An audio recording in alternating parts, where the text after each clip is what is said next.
안녕하세요. IT 커넥트입니다. 오늘은 바이브 코딩으로 좀 간단하게 만들어 볼 수 있는 미니 프로젝트 세 가지 정도를 준비했었는데요.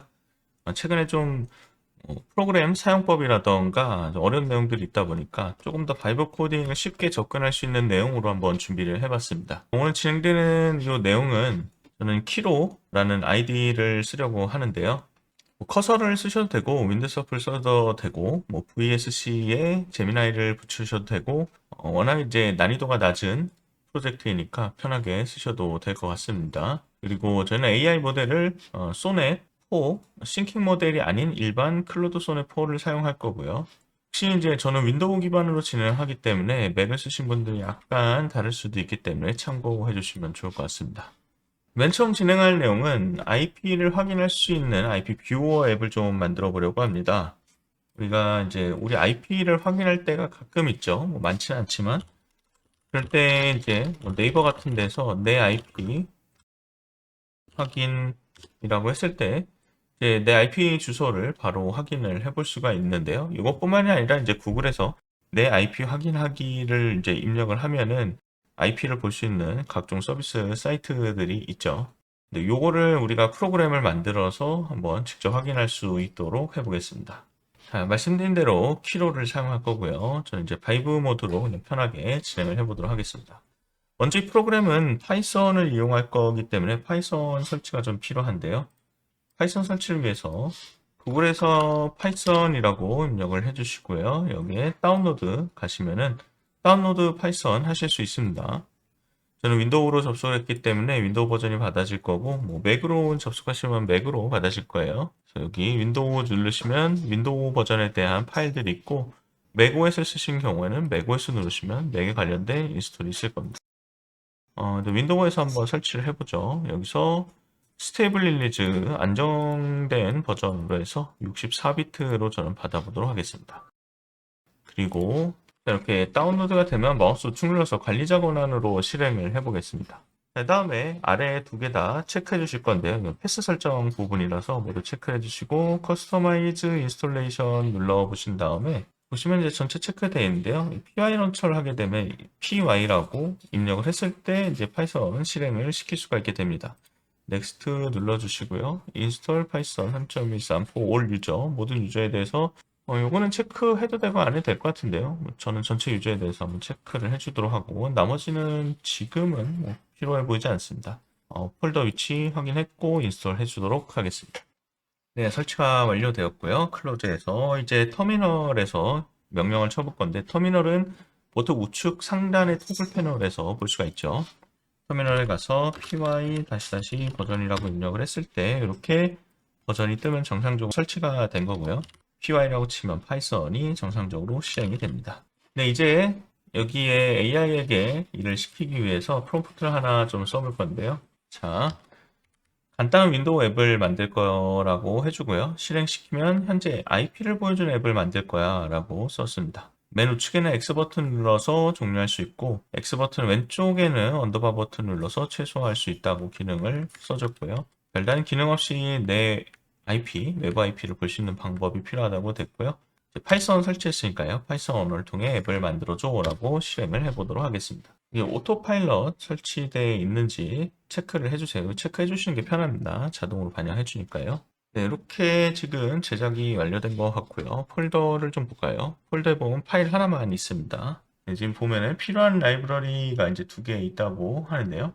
필요한 라이브러리를 모두 설치한 후 실행해줘 라고 해보겠습니다. 여기서 run 진행을 해주시고요. 지금 보면 이제 파이썬 다시 버전이라 되어 있는데요. 요거를 파이썬을 실행할 때는 py로 실행해줘라고 하겠습니다. 네. 다시 한번 accept 해줘서 계속 실행하도록 하죠. 보시면 이렇게 IP 주소를 확인하는 창이 떴습니다. 닫기 버튼도 있고요. 최소화 버튼도 있는데요. 최소화 버튼 하면 최소화 버튼은 지금 오류가 나고 있고요. 닫기 버튼을 하면 닫기는 정상적으로 작동을 하고 있습니다. 최소화 기능에서 오류가 발생했다고 AI가 바로 찾고 수정을 해줬고요. 다시 한번 수정된 버전을 보면 이번엔 좌우가 바뀌었는데요. 최소화 잘 되고 있고요. 닫기도 잘 되고 있습니다. 다만 이제 좌우 버튼이 안 맞죠. 좌우 버튼을 좀 바꿔달라고 해보겠습니다. 실행해 주도록 하고요. 이제 정상적으로 닫기와 최소화 버튼의 위치가 잘 자리 잡았고요. 네, 최소화도 잘 되고 닫기도 잘 되고 있습니다. 이렇게 뭐 5분도 안 걸려서 금방 프로그램을 하나 좀 만들어 봤는데요. 이번에는 좀 간단한 기능 하나 더 추가를 해보도록 하죠. 외부 IP가 아니라 이제 공유기 쓸 때 내부 IP도 있죠. 뭐 192.168점으로 시작하는 IP들도 있는데요.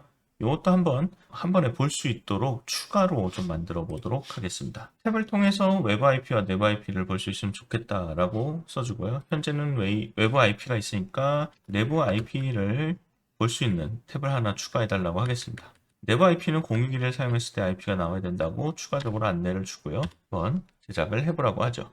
네, 이제 실행을 해달라고 하겠습니다. Accept 커맨드 눌러서 실행을 해보면 이렇게 외부 IP와 내부 IP가 정상적으로 잘 보이고 있습니다. 사실 여기에 축소와 이제 닫기가 있는데 여기에 축소 닫기가 또 있잖아요. 한번 수정을 해달라고 추가를 해보겠습니다. 이럴 때 요거를 캡처를 떠서요. 이미지를 가지고 좀 입력을 해볼 수도 있는데요. 이미지를 복사를 해서요. 이렇게 축소와 이렇게 한 곳을 삭제해 달라고 할 수 있습니다. 또 보면 이렇게 이미지로 실제 화면을 캡처해 주는 게 개발할 때 상당히 도움이 됩니다. 네, 이제 정상적으로 잘 나오고 있고요. 윈도우에서 이제 cmd라고 입력하면 이런 검정창이 뜨죠. 여기서 IP config라고 했을 때 여기 IPv4 주소가 지금 현재 주소와는 동일하죠. 정상적으로 기능이 작동하는 것을 확인할 수가 있습니다. 이렇게 심플하게 하나 좀 만들어 봤고요. 다음 작은 프로젝트 하나 해볼게요. 새로운 창을 열어서 진행하도록 하죠. 자, 오픈 프로젝트를 하고 저는 런치라고 폴더를 하나 만들어서 생성하겠습니다. 이 부분 좀 닫아주고요. 자, 터미널도 같이 열어주고 이제 한번 써볼 건데요. 점심 메뉴 고르기 힘든 직장인 분들을 위해서 점심 메뉴 룰렛을 한번 좀 간단하게 만들어 보겠습니다. 역시 파이썬으로 만들 거고요. 자, 프롬프트도 좀 쉽고 편하게 그냥 써봤고요. 점심 메뉴를 고르기 힘든 직장인들을 위한 점심 메뉴 룰렛을 만들 예정이야 라고 해놨고요. 파이썬 언어를 사용해서 만들어 달라고 했습니다. 기능은 이제 아래 점심 메뉴 몇 개 중에서 고를지 3개에서 10개 사이의 값을 입력 받을 거야 라고 알려줬고요. 어떤 메뉴들이 있는지도 입력을 받을 거고요. 입력은 한 번에 하나의 메뉴씩 입력 받을 수 있게 만들어 달라고 했습니다. 이제 메뉴를 입력하기 어려운 사람들을 위해서 랜덤 템플릿을 만들어 달라고도 추가를 했고요. 네, 이제 한국인들이 자주 먹는 음식 20가지 정도를 미리 세팅해 놓으라고 해놨습니다. 룰렛 시작 버튼 누르면 룰렛이 돌아가는 화면을 바뀌고 사용자가 정지 버튼을 누르거나 카운트 5초가 지나면 랜덤 위치에서 정지하도록 제 기능을 설정했습니다. 이렇게 해서 한번 만들어지는지 실행을 시켜보도록 하겠습니다. 네, 이렇게 나왔는데 지금 만든 프로그램 실행해줘 라고 해보겠습니다. 사실 이제 설치할 때는 아니라 실행할 때는인데 좀 잘못 썼지만 AI가 알아서 잘 판단을 했고요. accept 해주시면 실행이 되고 이렇게 점심 메뉴 룰렛이 완성이 됐습니다. 직접 메뉴 입력을 누르면 이런 창이 뜨거든요. 이렇게 뜨는데 제가 된장찌개라고 한번 써보죠. 두 번째 메뉴도 있는데요. 김치찌개라고 해보고요. 세 번째도 뜨네요. 두부찌개 오케이 하고 네 번째가 계속 뜨는데 요거는 캔슬 해보면은 그냥 꺼져버리고 처음부터 또 써야 된다. 좀 불편하죠? UI, UX를 좀 바꿔보도록 하죠. 일단 랜덤을 한번 해보겠습니다. 랜덤을 했더니 이렇게 5개가 잘 나오고 있고요. 메뉴 개수가 이제 5개이기 때문에 이렇게 떴는데요. 10개를 하면 네, 이렇게 10개가 뜨고요. 룰렛 시작을 누르면 룰렛이 잘 돌아가고 있습니다. 5초가 지나면 알아서 멈추게 됐기 때문에 그냥 뒀고요. 다시 리셋을 하고 싶은데 리셋 안 되네요. 그러면은 하나하나 좀 수정을 해보도록 하죠. 일단은 꺼주고요. 수정해야 될 것만 한번 좀 찾아보도록 하겠습니다. 자, 아래 내용을 좀 하나씩 차근차근 수정해 달라고 할 건데요. 직접 메뉴 입력 받을 때 한 번에 5개 받을 수 있도록 창을 수정해 달라고 했고요. 룰렛 다시 돌리기 기능이 좀 있으면 좋을 것 같아요. 그리고 화면에서 뒤로 돌아갈 수가 없어서 불편했죠. 이 부분도 해달라고 해보겠습니다. 네, 이제 완료가 됐고요. 이번엔 트러스트 커맨드 앤 액셉트 눌러서 진행을 해보도록 하죠. 액셉트 커맨드 눌러서 실행시켜 보도록 하죠. 이렇게 나왔는데요. 직접 메뉴 입력을 누르면 이제 한 번에 5개를 입력할 수가 있습니다. 이렇게 5개를 넣고 확인을 눌러보죠.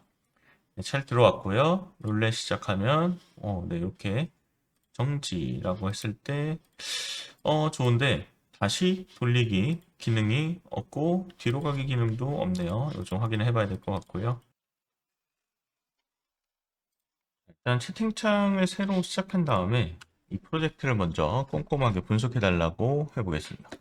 이 채팅창이 길어질수록 코딩을 할 땐 좀 오류가 많이 발생을 해요. AI가 뭔가 소스를 만들 때. 그래서 이제 좀 줄이거나 끄고 새로 시작하는 게 도움이 될 수가 있고요. 여기서 다시 한번 우리가 원하는 오류를 좀 잡아보도록 하죠.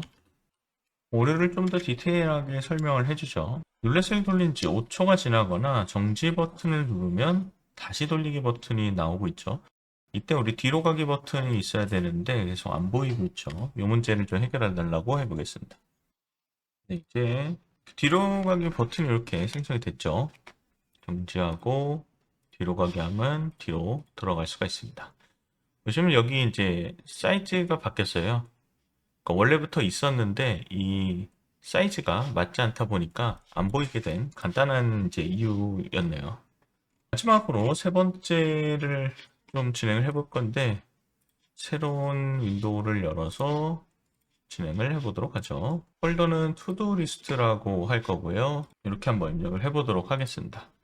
간단한 웹페이지를 제작할 거라고 이제 하고요. 이름을 적으면 아래쪽에 이름이 세로로 나열이 되고 다른 공간에서 할 일을 적으면 이름의 옆으로 체크박스가 생기고 맨 윗줄에는 할 일이 생긴다라고 적었습니다. 체크박스를 누르면 체크가 되고 체크하는 경우에는 달성한 내용에 대해서 완료가 되었다고 표기해 줘야 된다고 해서 체크리스트, 투두리스트의 기능을 좀 설명을 해줬고요. 이름을 임의로 드래그해서 순서를 바꿀 수 있게 기능을 하나 추가했고 체크박스는 이름에 종속되어야 한다고 해서 기능을 해두었습니다. 이렇게 해서 좀 만들어 달라고 해보죠. 완성이 되었다고 해서요. 브라우저에 들어와서 실행을 한번 해보면 이렇게 보이네요. 테스트 이름 추가해주고요. 이렇게 되는군요. 활동 청소하기. 이렇게 드래그해서 위치도 바꿀 수 있고요.